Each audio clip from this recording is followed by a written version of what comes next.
I'm Dr. Jill Harkavy-Friedman. I'm the Senior Vice President of Research at the American Foundation for Suicide Prevention. I'm the Ask Dr. Jill. So happy to be with you today. And March is Women's Mental Health Month. So we're really lucky to have a guest with us today, Dr. Maureen Zalewski, who is an Associate Professor of Psychology and a Director of Clinical Training at University of Oregon. I get Yes. right? Okay. Yes. I know these rivalries, I don't want to get into a sports rivalry here. Hi, is it okay if I call you Maureen? Yes, it is. Okay, great. And Maureen it really specializes in women who are parenting, and which covers a bulk of women, but together we'll be able to cover all different aspects of women and mental health. And so if you have any questions, please feel free to put them in the chat and we will try to answer them. We probably won't be able to answer all of them, but we'll do our best. Afterwards, as you know, our discussion will be posted on Facebook and available for you to watch and share. So, American Foundation for Suicide Prevention takes women's mental health very seriously because we take everybody's mental health seriously. And part of the reason that we focus not exclusively, but in part on mental health is because mental health is almost always a component of suicide, but it doesn't tell the whole story. And also, most people who have mental health problems don't die by suicide. But we all have mental health, and we have to take care of it. The more we take care of it, the better we take care of it, the better the quality of our lives, better we'll feel physically and mentally. So we're going to start with some questions. So I guess the first question I have for you, Maureen, is what makes women's mental health unique? Like, how come we're talking about women's mental health? Yeah. Well, first of all, thank you so much for inviting me to participate today. This is a topic that is just really important. As someone who does research and works clinically doing treatment for women who are parents in particular. So it's really a privilege to be joining you and getting to discuss this topic. I think a few things to point out about what makes women's mental health unique. Jill, I really like that you made that point about everybody has mental health, right? And I think that's just something that I think we are as a society, I think embracing a little bit more, right? And I really hope we continue in this direction, that moving in a direction of less stigma around talking about mental health and recognizing that everybody has it, and it doesn't equal mental illness, right? Which we also want to move in a direction that's less stigmatized too, but really recognizing that this is part of one's overall health and really attending to it just in the way that you would physical health is just really, really important. In terms of what makes women's mental health unique, I think there's a few things to point out. One of which is that rates, so like the likelihood that you might have a particular type of struggle in mental health, let's say higher rates of depression or anxiety, these affect a lot of people, both men and women, but you see higher rates with women, right? So just in terms of what we call prevalence rates, or the frequency or the likelihood that you would be impacted by a certain set of symptoms like depression or anxiety are going to be much more heightened with women than men.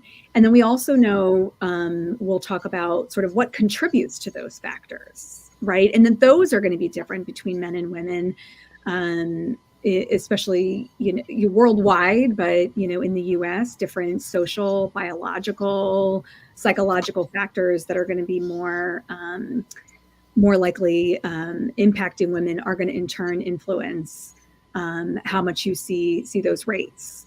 We also see different rates in accessing treatment, right? So women are actually more likely to seek help, which is positive. So we can go on and on, but I think it's just a really good point that there's a reason to focus on women's mental health specifically. So what do you think contributes to women having higher rates of things like depression and anxiety? By the way, when it comes to suicide, men have 3.5 times as many the rate is 3.5 times higher for men than women, even though women attempt suicide at least as often, and in some age groups more often than men do. So what do you think it is about women? What do you think is contributing?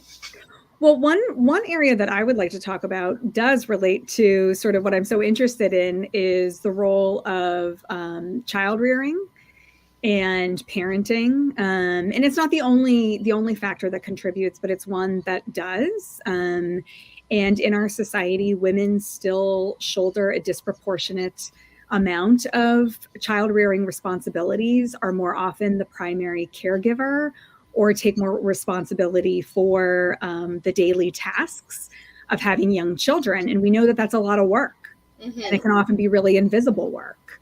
That, again, this is something that I think is changing in a positive direction, but it still maybe is not as valued as other types of tasks, duties, or other types of work in our society. And I think this is one place where women's mental health does contribute to higher rates of depression and anxiety, is the volume of what is expected and that responsibility, while simultaneously there can be messages around sort of devaluing the importance of that work, or just the lack of visibility around how much work child rearing, especially young children, so ages 0 through 5, where kids are so dependent, right? They're entirely dependent on a primary caregiver or a set of caregivers.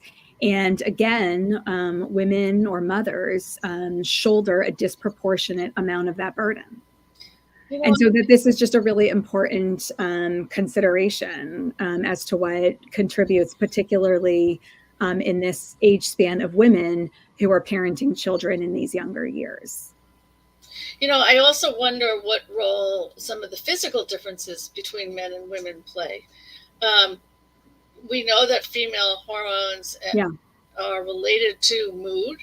They actually affect our brain. Anybody who's had PMS, premenstrual syndrome, or postpartum depression, estrogen and progesterone make a big difference in how our brains function. Yeah, actually move our brains to function in certain ways. And so maybe that contributes to why women are having so much of the burden, not just because they're the ones who have the children and they become the caregivers and still doing other things, but also our brains work differently. Yeah, we process information differently. And the whole women's movement was not about one. The whole point was men and women are different from it. One is not better than the other. And for a while that got a little mixed up, but really it doesn't mean we're the same, because we're clearly not the same. But it does mean that we should be equal. So and when you're talking about feeling more pressure from family and work and taking care of the house, and those things can certainly stress a person out and weigh on them. When I think about suicide, I think those things don't cause suicide. They actually don't even cause depression. But if you're at risk for those things for a variety of reasons, and hormones can be one of them, then it heightens the risk. If you're feeling stressed and burdened, then your risk for having a depression or having anxiety can be heightened. And then when you get to periods like the menstrual cycle or birthing, where the hormones are going up and down, and then you still have all these other factors, that has a lot to contribute to mental health and well-being. Just like supposedly women in the second trimester feel great because of their hormones. So it's not all bad news, is what I want to say. No, it's not. It does play a role, and that's actually something we can do. Like, there are things we can do about all of these things. So maybe we could just start with what happens around the time of childbirth that could lead to things like depression and other mental health challenges. Yeah. So right now, my team at the University of Oregon, we're really working on this exact topic as related. The phrase sometimes people use is perinatal transition. So what that means is from pregnancy through the postpartum period. We'll refer to it as, it gets referred to as perinatal, and specifically as related to suicidal thoughts and behaviors So suicidal thoughts and experiences. And one of the things that you want to really think about for a lot of people, childbirth and the pregnancy and postpartum period, for a lot of people, this is a celebratory time, right? It's momentous. It's a really big occasion to have a child, whether or not it's your first child or you've had more than one. This is a really, really a big event in a person's life, right? And so I'm really glad you brought that up, is that there can be a lot of there's a lot of just emotions in general, right? So we don't want to just focus on the negative ones, but it can be a period of time of a lot of emotions, but also just a lot of transitions, right? So you're going to have a lot of transitions in your relationship status. If you have a romantic partner, right, what that relationship looks like over that perinatal transition changes for everybody. Right. There's really, really good research that shows that how you and your partner change from being partners to maybe co-parenting is a new role. It's a major role transition in where your sort of attachment is going. You have this new child to take care of. Right. And so you are going to relate to the world differently. Your other social relationships are going to change. Maybe you used to spend more time with friends or colleagues. You maybe now have different priorities, right? You absolutely have different priorities, and your time's going to be spent differently. In our research, one of the things we're also looking at is the role of sleep quality. So this is something that really, really changes during the perinatal transition, is your quality of sleep, how much sleep you're getting, how well you're sleeping, how often your sleep is getting interrupted. Right. We know once people have a baby, that is a hallmark of the postpartum period is sleep shifts. Right. And we know, as related to suicidal thoughts and behaviors, this is a link, and known risk factors is changes in sleep, changes in relationship quality. We also know that this is a period that finances change, right? Having a child is expensive, particularly in this country.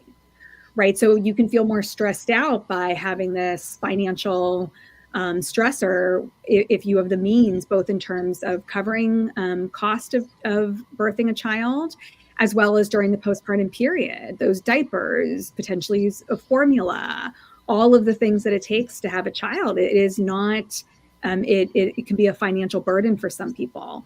So, and then employment status. So maybe you had a job and maybe you're going to take that time off, or maybe you're reconsidering the job that you had before. Maybe you feel differently about the job. You care about it more, you care about it less. It takes on a new meaning because you've had this really big transition. And again, all of these things, right? That's just what that period is, right? That's for everybody. That's just what that period is it makes all of those changes for everyone. We also happen to know some of those changes can be risk factors for suicidal thoughts and behaviors. Right. As we know that stress can be a risk factor. Exactly. And plus, if you have other, like things like a family history. Yes. If you have pre-existing, if you've had early stress or abuse or neglect, all those things can set the stage for in the face of this stress.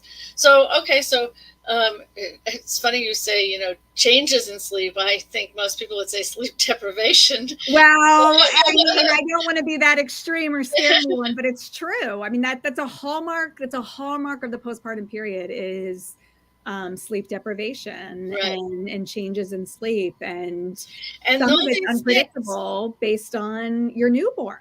Yeah, and for instance, with sleep, we funded research that shows that when your sleep is not going well, if you having lack of sleep, or that actually you're more emotionally reactive to things. Yeah. So your ability to modulate your feelings gets compromised, and it's harder to not. It's harder to cope with everything when you're sleep deprived. And harder to say. It's harder to keep those really things just feel bigger and more powerful, and in some cases with negative feelings they feel worse. Yeah. And it's hard to keep that in because your system is just not able to check in the same way. So what are some things that women can do to take care of themselves and their mental health and to not go haywire and really feel okay. Yeah. You know, I think there's a lot of different things that women can do. And I think some of them, especially around things like depression, first of all, there's a lot, if they're accessible to people, getting hooked into social support. There's a lot of parenting support groups out there, in addition to having a provider. But if that's not accessible or doesn't, seem like it necessary at that point, given how you're feeling, really getting connected to parenting groups. There's so many across so many different communities. You don't have to have a mental health issue to seek this out, but it's recognition that you need a community. Yeah. Right. You really need a community and being attached and having people check in on you and that you can call.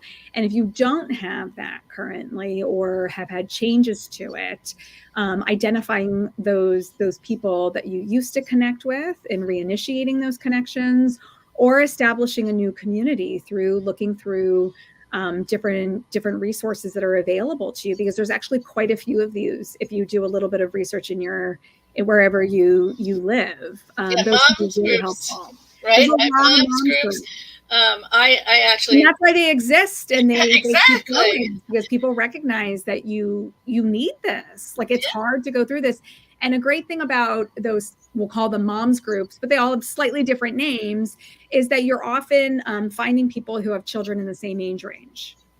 And I think that's just a really important point. So I know this is about women's health in general, but that parenting piece, because it does bring unique challenges, right? When you have kids who are napping at certain ages, or maybe they're school age, each of these presents different types of stressors and demands. And I think people can often find a lot of connection and community with that shared aspect of identity of like having kids that are the same age and going through maybe some of the same stuff. I think this was really, really common for people. And, this is somewhat personal, but being a parent with young children going through the pandemic, right? Like you got a lot of bonding, and it was really important to talk to people with kids the same age, because it's like, you get it, right? We have a shared language. We know that this is really messy trying to work with my 2-year-old at home. Whereas if somebody has an 18-year-old, yeah, that might be helpful, but like, you have a really, really different experience than I do, right? Because my kid needs me and have this competing demand, where your kid is off doing something else. So I think those similar age ranges, really trying to find people where you can connect to. I've heard from a lot of people that that's especially important and helpful. The other thing about having people in your life, whether they're people who you know, family, you see them, or communities online, is that they're a great resource. I know there are a lot of groups online through something like Reddit has groups that are based on the date of birth. And they go through the whole process together. And, if something happens and someone's not feeling well, that group mobilizes to support them, but also to help them find resources. And there are some great resources. We're very fortunate as women that finally women's health is getting more recognition. And there's been some legislation passed recently to really address, in particular, the perinatal period. And so there's now a hotline that women can call that's funded by the government. And there's a great group, PSI, that has a tremendous amount of resources, because I think when you're going through that, you think you're the only one. Yes. And it's also, no matter what's happening with your partner, if you're the one who gave birth to the child, it's your hormone system that's out of whack, which also affects things like sleep and confidence. Yeah, right. And so sometimes women can help women help their partners to understand how they can be helpful and what they can do. So, I'm wondering, like, what can partners do to women who might be, no, of course, most women, we don't know how many women suffer, for instance, from postpartum depression, because it's never really been measured. And in terms of suicide, we definitely don't know.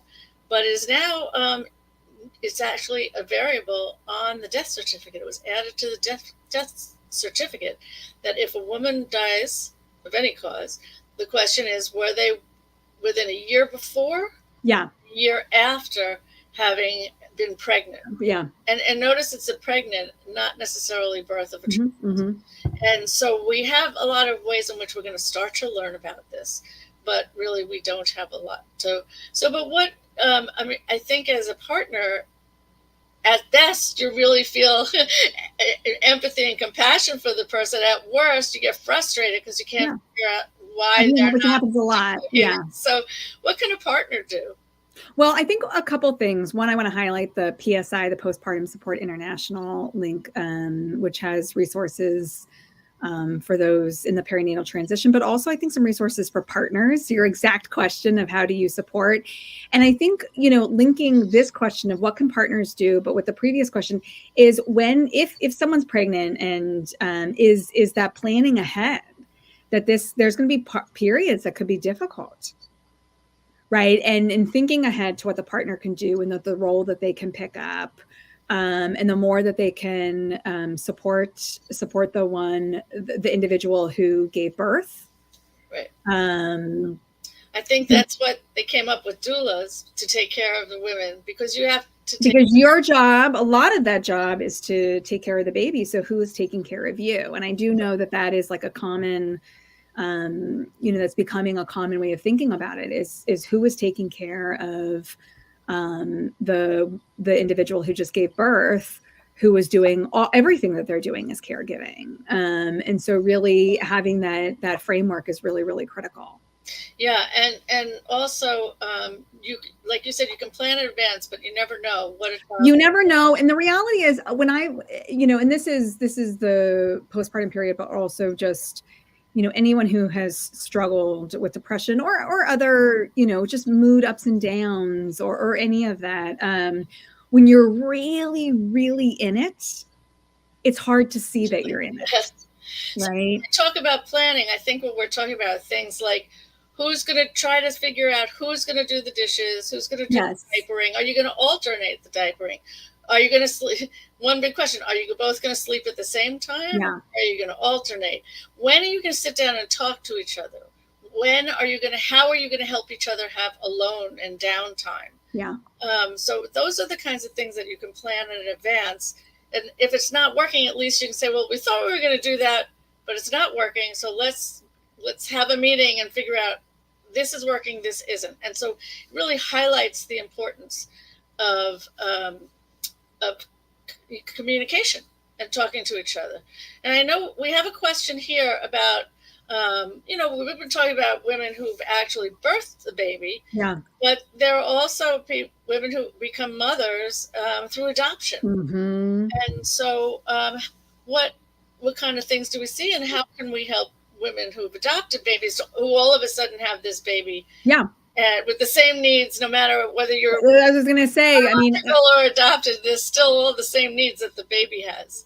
I mean, I will say, I think it's important to say that the literature on adoptive parents, there's probably less of a literature base. I just want to be really clear that rather than biological parents, but I think it's really important that a lot is going to be, you also have experienced a momentous life change, right? You are now a full-fledged primary caregiver.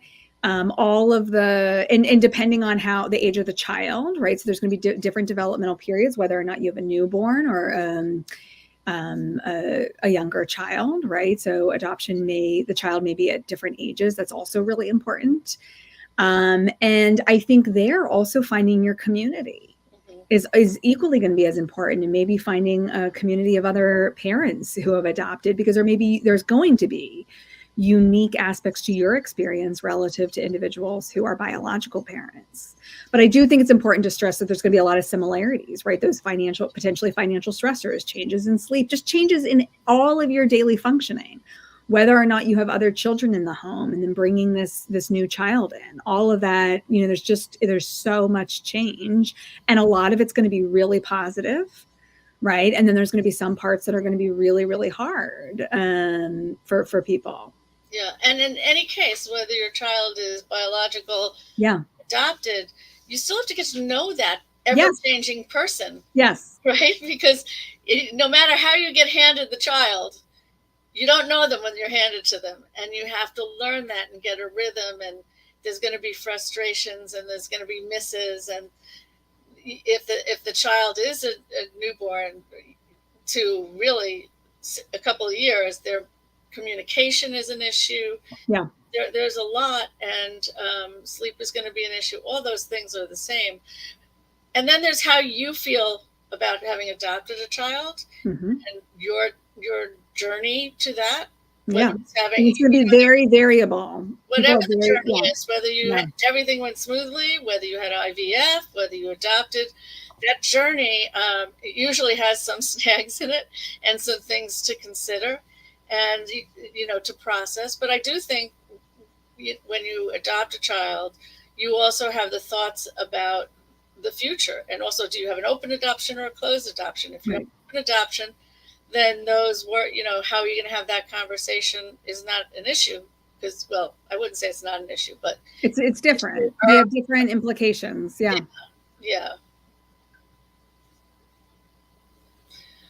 So we have some interest in also talking about women's issues later in life. And so we're talking about things like menopause, which every woman goes through in their own way at their own time. Some women, it's a breeze and they just kind of go through it. And then many women have a lot of different symptoms that go along with it. It could be body aches. It could be hot flashes. It could be bloating and weight gain. It could be mood swings. Women who've had it, what you've had. And like premenstrual syndrome, there are things that can help. And luckily, there are more and more things coming out over time. So one thing that helps at any stage of life, cognitive behavior therapy, if you really stick to it and adhere to it, can help you with some of the challenges of any phase of the whole biological process of being a woman. Mm-hmm. Sometimes you can't think straight enough to use, cognitive behavioral therapy. So it's all well and good to say that, but when you can't concentrate and you feel like screaming, it's really hard to adhere to something. So sometimes things like hormone replacement therapy can be helpful, or antidepressants can be very helpful. And on top of that, having people you could talk to about those symptoms, and every woman has them differently. But when you have them, you also have to deal with, if you have a partner, how do you help the partner to understand what's going on with you? You may be irritable. They may go to hug you at night and you're like, get off of me. I'm so hot. Please leave me alone. So that's, again, where communication comes in really handy. You can set up kind of like the rules before, as it's coming along. Listen, over dinner or a conversation, when I'm having a hot flash, I feel like this. It's not that I don't want you to hug me, unless you really don't want them to hug me. It could happen, but I will need the space. Let's have a signal for that. So, because otherwise it's hard for your partner to know when you're having it, when you're not having it. And, they approach you and you're like, that doesn't feel good for a partner. So even if you can signal like with a code word, or sort of like the old sock on the dorm door kind of approach, like, okay, I'm having a hot flash right now, so the drill. Like, give me some space. This is what we can do, and this is what we can't. And you get a rhythm even with those issues. So it's really about paying attention to what's happening to you, understanding that it's not your fault. No. Whatever your body's doing and your mind is doing, they actually go together. Even though sometimes it doesn't feel that way, and that there are tools. And remember a while back when they said not to use hormone therapy because it increased the risk for cancer. Well, being the researcher that I am, they said it nearly doubles the risk. But being the researcher that I went to the actual article, and it's true, it almost doubled the risk. It went from 10 in 10,000 to 18 in 10,000. So it almost doubled the risk, but the risk was quite small. And so what happened is a lot of doctors took women off the hormones, and everybody was suffering. And the women said, I'd rather be on the hormones at risk than not be. And so when you're getting, when you're having those conversations, particularly with physicians and your clinicians, really have a conversation about what you're thinking, what you're feeling, what you have an open mind about things like hormone therapy and antidepressants, but also exercise and diet, which are very important in those phases. And I always suggest read. Go to the bookstore, go online, look at books, see what speaks to you, and then learn about how to manage whatever it is that you are experiencing. And everybody's experiencing something different, but there are commonalities between what people are experiencing. Support groups very helpful. Women's groups.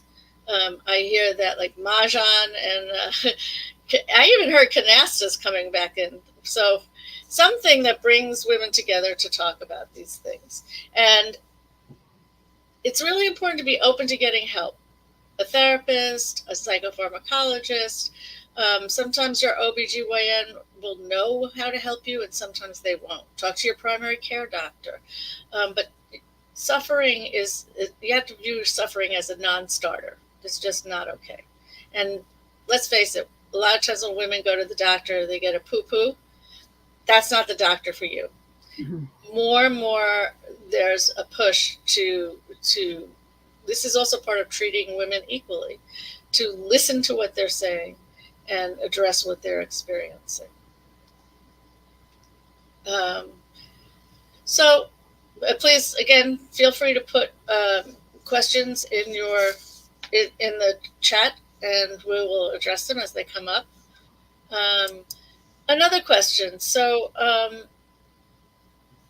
what about, what role does something like financial security play in a woman's mental health?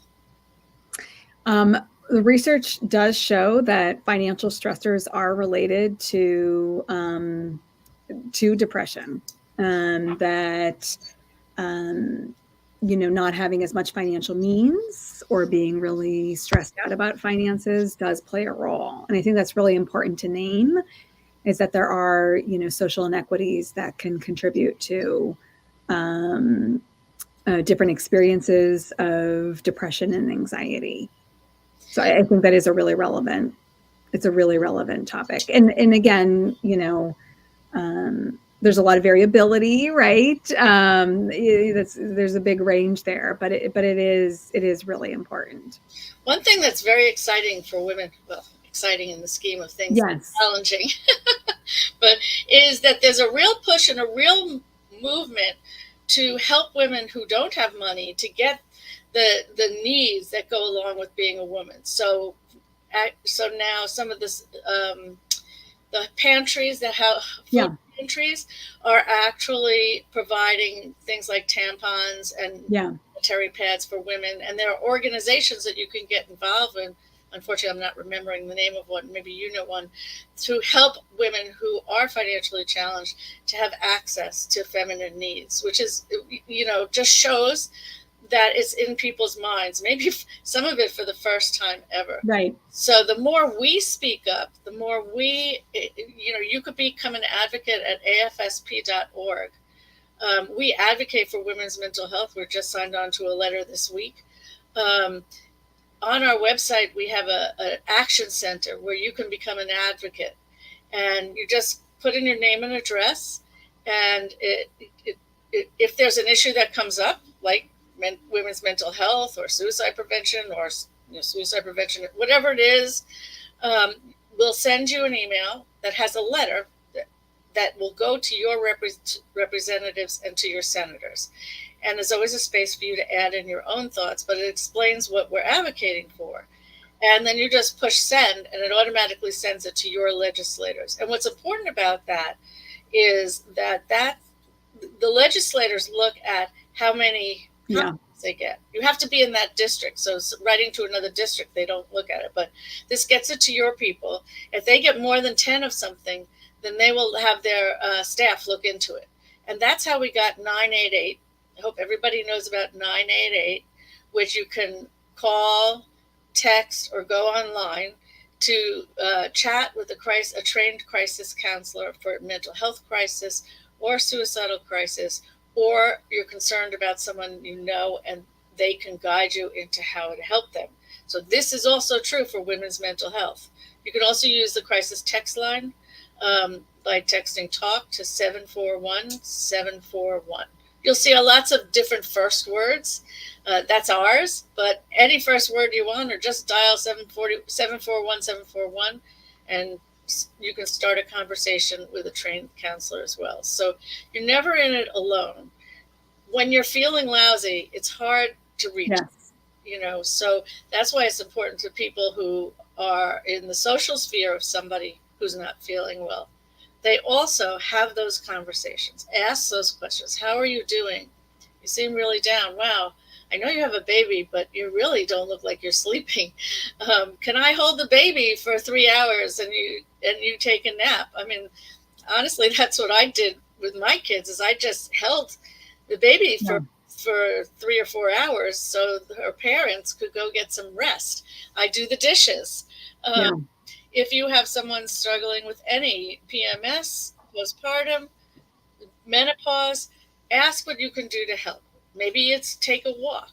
Maybe it's pick up their hormones. Maybe, all different things that you can do. But I really like what you're stressing is the role of just people in your life who if you recognize that there's changes in their behavior or the way that they're relating, or maybe they just don't respond to anything anymore, is viewing that as something that you can make a difference, right? By checking in and reaching out. Because I think oftentimes when people are really struggling, sometimes that narrative of nobody's I don't matter, nobody's paying attention.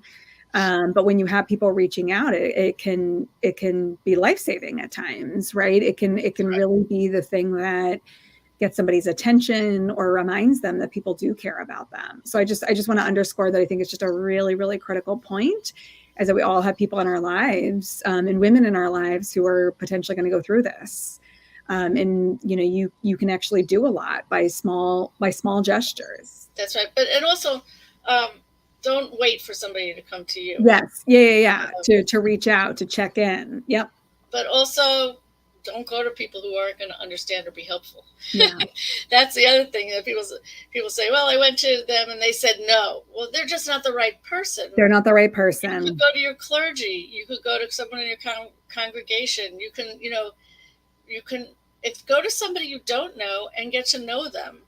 Sometimes not knowing someone relieves you of the burden of talking about people that they know or whatever. So I just want to add that Girls Helping Girls, period, is an organization for menstrual education and product for those who can't afford and miss work or school. Girls Helping Girls, period. Also, there was a question about the difference between the crisis text line, which is 741-741, and 988. And that's a good question. They are, both are available, both are by text. The 988 is serviced by Vibrant, which is a organization that's funded by SAMHSA, Substance Abuse and Mental Health Services Association, and they have these are trained counselors who are trained in first how to have a conversation, how to help you de-escalate the situation. That's what's most helpful. And research shows that 80% of people who call a number or text a crisis, in this case it was about crisis text line, 80% of people said they felt better after the text conversation, and 50%, and this is people who were thinking of taking their lives, and 50% said they were no longer thinking about taking their lives. So the crisis text line was started up as a not-for-profit. Their counselors are trained, and they have just a different platform, and the conversation may go a little differently. They're also not specific. Well, they're not specific to suicide and mental health. They're a little broader than that. The training is less specific to mental health and suicide. But either one is extremely helpful. Research shows that they are effective, and that people are using them. It turns out a lot of people don't know about these too. Yeah. We work so hard to get 988 instead of 1-800-273-8255. And I think we have to have Logic sing another song called 988, because that was one of the singers who spread a song about the number, made a difference. But it's really not. Sometimes people find it scary. They're not gonna. Their goal is to de-escalate the situation enough so they can give you some ideas of where to get help, so you can get help. They don't want to have you go in the hospital. They don't want to call the police. It's very rare when that happens. Again, 80% of calls are resolved after just a conversation. For the calls that may be a little more difficult, people in greater distress, about 18% they're able to call mobile crisis, which are mental health teams that are able to come and help de-escalate a crisis in person. And then on very rare occasions will they call the police to help. But the goal is to save lives. And it turns out that most people can stay in the moment, because these crisis moments pass. The problems don't pass, but the crisis moments pass. And as you de-escalate the emotional distress, you actually can get through that moment so that you can problem solve and get help. And that's how it works. So I hope we addressed the question about 988 and crisis text line. Basically, they're from different organizations. They have different training, different platforms, but they're both very effective. Okay. Other questions. I guess another question is, what can I feel? Sometimes I have so much going on that I just want to scream or explode, but obviously I don't really want to scream or explode. What can I do instead? Oh, that's such a good question. And I think it's so relatable. Many of us have been in that moment. I was like, I think a lot of people have been in that role. And I think one thing to highlight is, I think there's a couple of things to really point out. First of which is, what I hear in that question is like, I don't want to feel this explosive all the time. Right. And sometimes that's what it is like, I am getting to this point too often. And I work with a lot of women who have a lot of issues around anger and uncontrollable anger and rage. And what do you do? Right. And what do you do when you keep getting to that point and you don't want to be at that point? Versus the immediate, what do you do? And this comes from dialectical behavior therapy. Okay. And I have a ton of training in this. It's a great treatment. One of the questions you want to ask yourself before you get to that point is, instead of what you can do, what is the worst thing that you could do in that moment? And then can you just put your energy towards not doing that thing? Right? What are you going to feel really bad about later on, or regret? Right? Is that screaming at a partner? Is that breaking something? Is that, what is the thing that you don't want to do? And then can you put your energy? And so sometimes people will do things like run in place. They'll put their face in really, really cold water. Ice water really helps. Ice water really, really helps. Doing muscle relaxation, right? And all you're looking for, and Jill, you brought this up before, you're really looking to just buy small amounts of time so that you don't do the screaming behavior. You don't break something. You don't swear at someone, assuming that's what you don't want to do, right? I'm assuming that's what you don't want to do. Because every once in a while, I will say, if you go outside and you scream, that might be a perfectly reasonable thing to do. Exactly. Right? And people have done it. So I don't want to say that's good or bad, but if your goal is to not engage in something that you think actually could be harmful to a relationship, or engage in a behavior that you really don't want to do, how do you find a little something that just buys you time for that really intense emotion? All emotions are like waves. So it's funny you say that, because it's going to pass. It is going to pass. So what do you do to buy yourself time, right? Because it will pass. I can speak from personal experience from PMS. And where it got to the point of trying to not, make it through 2 weeks of just not, Yeah. just not saying or doing anything to, the other 2 weeks I was perfectly fine, but those 2 weeks, my goal was to like not shout. Yeah.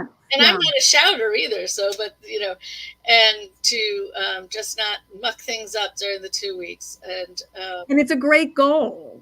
Yeah, but sometimes you need more help, and You do. And I think really that's made a difference. yeah. And I think the thing is, what you want to do in those moments, you're not looking to solve the problem. You're looking to just tolerate the moment. Hmm. But if those Really, moments come up a if they're lot, coming up a lot, you need help. then you Because really don't need help, because you don't want to live in that constant state of just trying to keep it together and to not do, because that's not a way to live. Right. That's not a quality, right? And so you need help, and you can get help for sure around that. But in those moments, just like you're saying, Right. it's a perfectly reasonable goal to just, your total goal is to, how do I not make things worse? How do I survive this one moment? And then later on, how am I going to address the bigger problem? Right. But maybe in that moment, it's overwhelming to both tolerate the situation and problem solve. That's probably taking on too much. But just get through that moment. And if you do, that's a victory. That's a total success to get through it. And then later say, wow, this is coming up a lot, or this other thing going on in my life, or this other problem, or in your case, the untreated PMS. Like, how do I actually address this broader problem so that I can get on a path where this is just happening less often? Because it's really aversive. Yeah, and it doesn't have to. State. Yeah, it doesning have to, and sometimes you have to try different things before you get to something that works for you. And the thing is, you can feel better. Another thing in those moments, or any moment, I'm a big fan of breathing. Yes. Just 3 breaths in, take it in for 4, hold for 4, let it out for 4. Some people like to box and then hold for 4 again. I don't know what to do in those 4 seconds, so I do the 3. But the boxing is very good. Just find something that works for you. There are apps if that helps you. But the great thing about breathing is it's portable. We can do it anywhere. Nobody has to know that you're doing it. And the 3, just if you do that 3 breaths, inhale, hold, exhale, 4 seconds for each, that's 36 seconds. And try it even when you're not completely stressed out, and you'll find that it just turns the volume down on everything. Yeah. Well, I want to talk a little bit about getting therapy. And we have a great section on our website called Get Help. And we have places where you can find therapy and also psychiatrists for treatment. Mm-hmm. We have a general place like the SAMHSA locator, the treatment locator. Mental Health America has places to find help. Your insurance company, if you have insurance, can give you suggestions. Also, we have resources for different groups of people. We have, for instance, for Blacks, for Latine, for we have a little section for Muslims and Jews, and but get yourself some help. And if you're getting help, so one question is, as a woman, how do I decide? Is a female therapist? Should I go to a female therapist, or should I go to a male therapist, or never go to one or the other? How do I figure that out? It's a great question. I would not rule anybody out based on gender. There are many, I think sometimes when people can have a preference to go to their same gender. So someone who shares that identity. So I think that can be a preference, but there are many excellent male and female therapists. But I think what you want to do is, going into it, I think it's a really good question of, do you, when you have your first session, how do you fit with that person? What's their approach? Understanding if that approach resonates with you. If you, and then how do you feel after that first session? Do you feel like you were heard? Do you feel like you learned something that could be useful to you? Do you feel connected to that person? Do you feel Like you have a sense of trust that this person's going to be credible and able to help you. So I think rather than male versus female, I think those are probably the more relevant questions.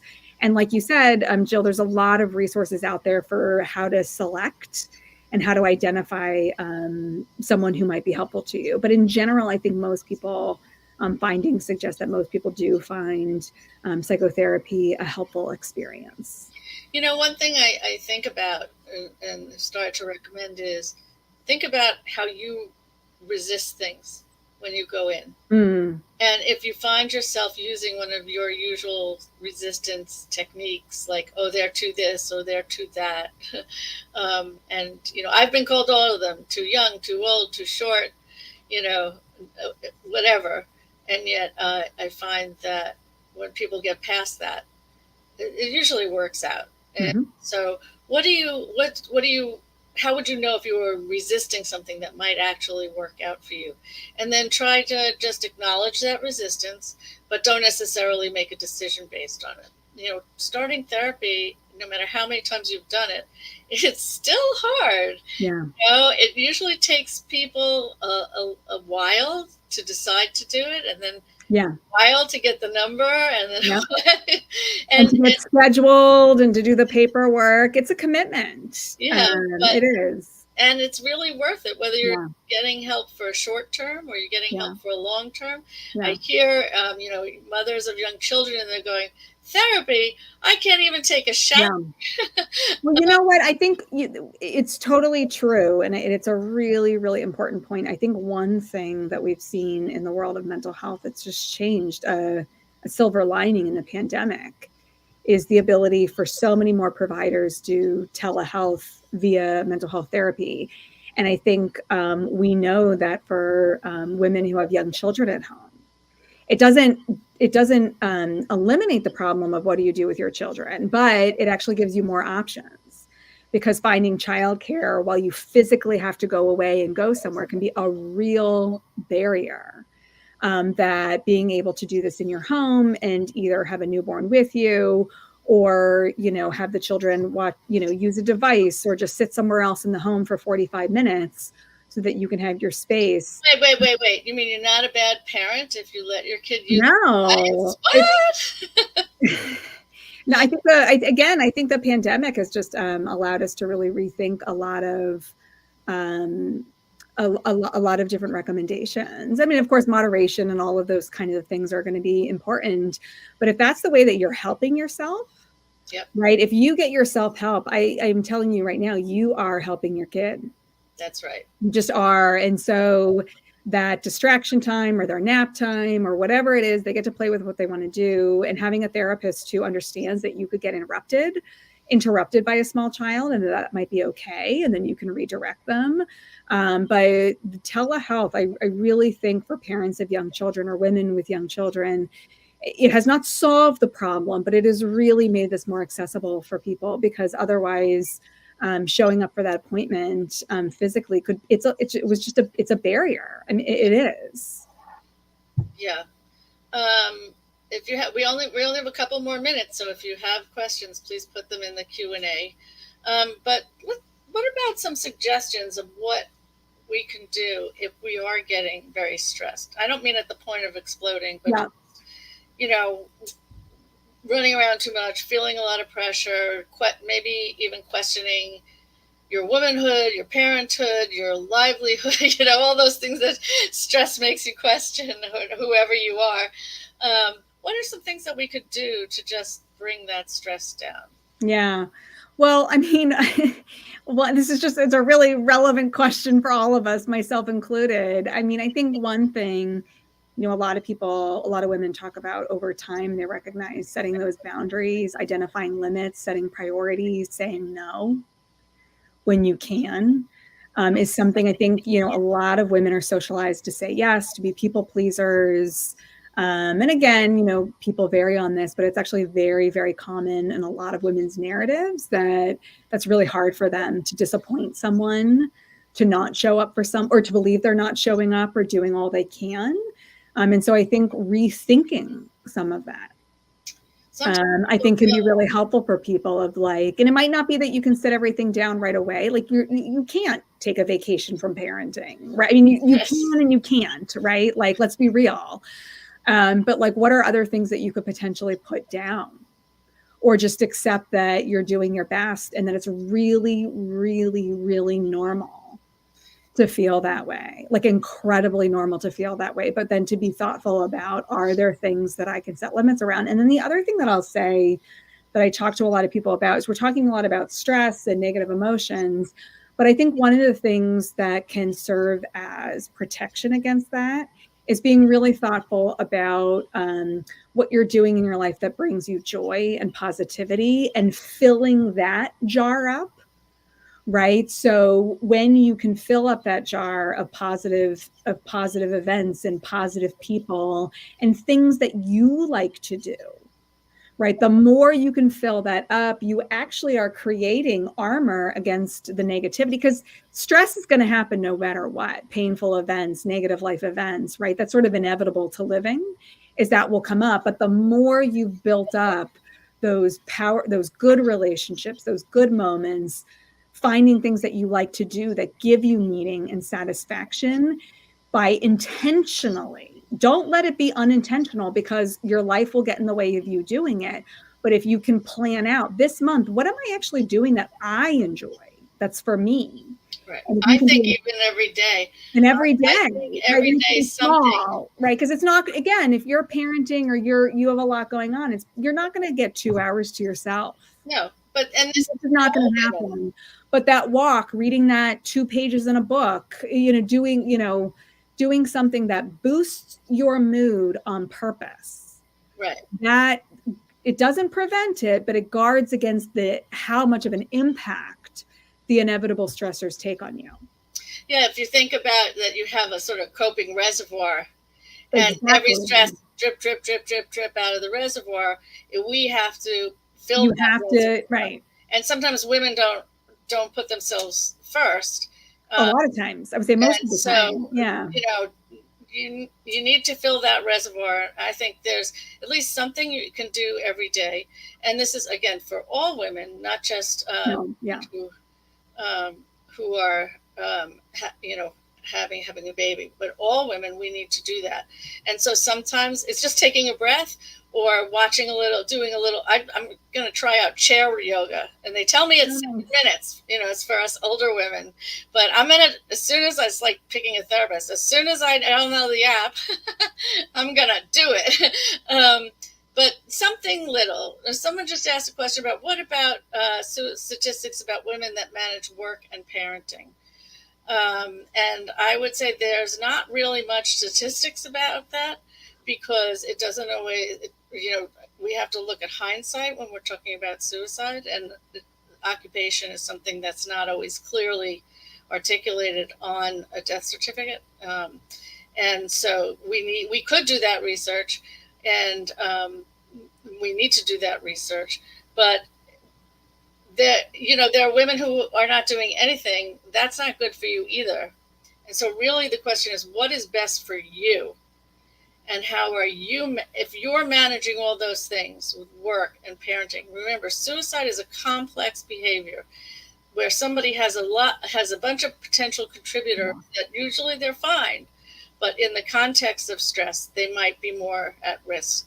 So for anybody, regardless if you have risk or not, is getting back to taking care of yourself, keeping your reservoir full, getting help when you need help, having a support network.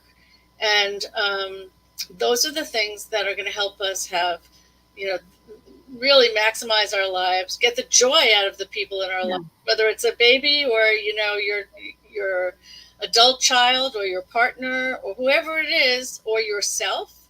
I wish I had artistic talent so I could get the way out of doing that, but I don't. But whatever it is, we all have to take care of ourselves, because that stress can creep up. We also have to stop. So thank you so much, Maureen, Dr. Zalewski. Thank you so much. You've been wonderful, and we appreciate you coming to talk about women's mental health today.